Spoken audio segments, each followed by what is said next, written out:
Le gouvernement ambitionne de réussir la connectivité entre les villes et les villages des 26 provinces, portée par l'extension du réseau routier, la modernisation des corridors et les grands projets de route dans les mégapoles. Pourtant, entre les annonces et les réalisations sur le terrain, subsistent d'énormes défis. La modernité ne se mesurera pas au nombre d'ouvrages inaugurés, mais à leur capacité à transformer durablement la vie des Congolais. Dossier complet Israël Kapangala, Constantin Tamboué et Valé Voikiakou. Dans un pays où parcourir quelques centaines de kilomètres peut encore relever de l'expédition, les infrastructures ne sont jamais un simple sujet technique, mais révèlent souvent les limites de l'État. Le briefing spécial animé le 9 juin par le ministre des Infrastructures et Travaux Publics John Banza s'inscrit dans cette logique. Présenter des kilomètres de routes, annoncer des ponts, promettre des rocades et projeter un tramway. Depuis très longtemps qu'un président de la République prenne en charge ce secteur et le place comme une priorité des priorités. Donc, nous sommes dans une perspective de transport, de voies de transport multimodales. Tout est pris en compte. Dans un pays continent de plus de 2 millions de kilomètres carrés, le désenclavement n'est pas un luxe. Il conditionne l'existence même du marché intérieur. Pendant des décennies, la RDC a vécu avec une économie fragmentée, où certaines provinces commercent davantage avec les pays voisins qu'avec Kinshasa. Une route praticable ne réduit pas seulement le temps de trajet. Elle modifie le prix des denrées, attire les investissements, facilite la circulation des agents publics et change la relation entre le citoyen et l'État. C'est dans cette perspective que la route nationale numéro 1 est présentée comme un axe stratégique et majeur. Relier le corridor de Banana au corridor central ne relève pas uniquement de la mobilité, c'est tenter de construire une continuité territoriale capable de soutenir les échanges et d'accompagner l'ouverture économique du pays. Mais l'équation congolaise dépasse largement la question du bitume. Construire vite n'a jamais garanti construire durablement. Le pays garde en mémoire des ouvrages détériorés avant même leur pleine exploitation, des voiries urbaines rapidement dégradées et des infrastructures victimes d'un défi chronique d'entretien. Le contrôle qualité tire sa substance des normes.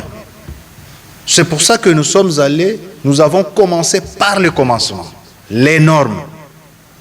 C'est non seulement le fondement, c'est le repère. C'est le repère incontournable dans les travaux publics. C'est ici que l'annonce de près de 350 normes techniques prend une dimension moins spectaculaire, mais probablement plus stratégique que les grands chantiers eux-mêmes. Si elles sont effectivement appliquées, ces normes pourraient introduire une culture de qualité, de contrôle et de responsabilité dans un secteur longtemps dominé par l'urgence et la logique du projet isolé.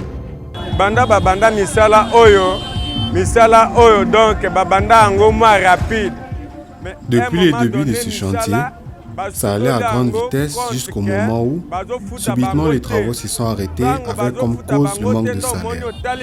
C'est ce manque de salaire qui a contribué au fait qu'ils laissent leurs outils de construction en plein chemin, bloquant ainsi la circulation.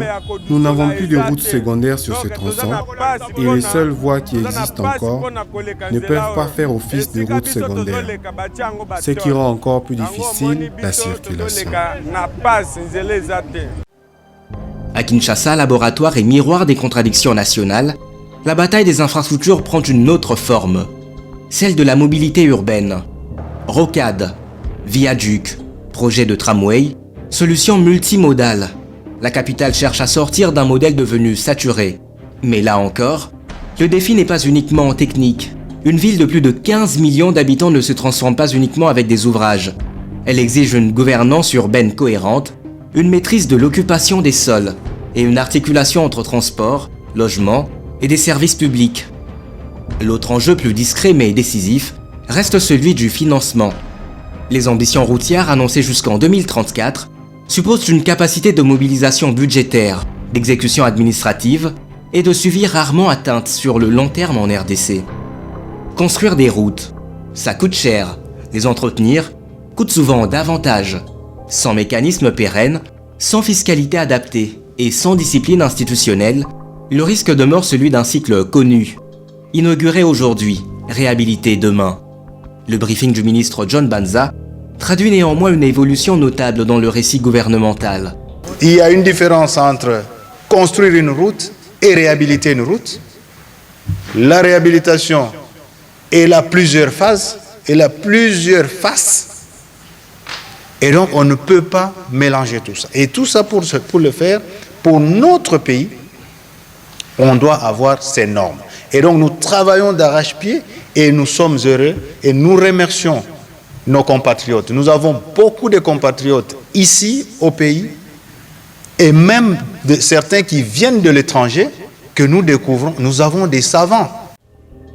Le débat n'est plus seulement centré sur des ouvrages ponctuels, mais sur une architecture nationale des infrastructures. Reste maintenant le test décisif de transformer la logique du chantier en politique publique continue. Car dans un pays où l'enclavement a longtemps façonné l'économie comme les imaginaires, la modernité ne se mesurera pas au nombre de kilomètres annoncés, mais à la capacité de Congolais à circuler, produire et vivre autrement.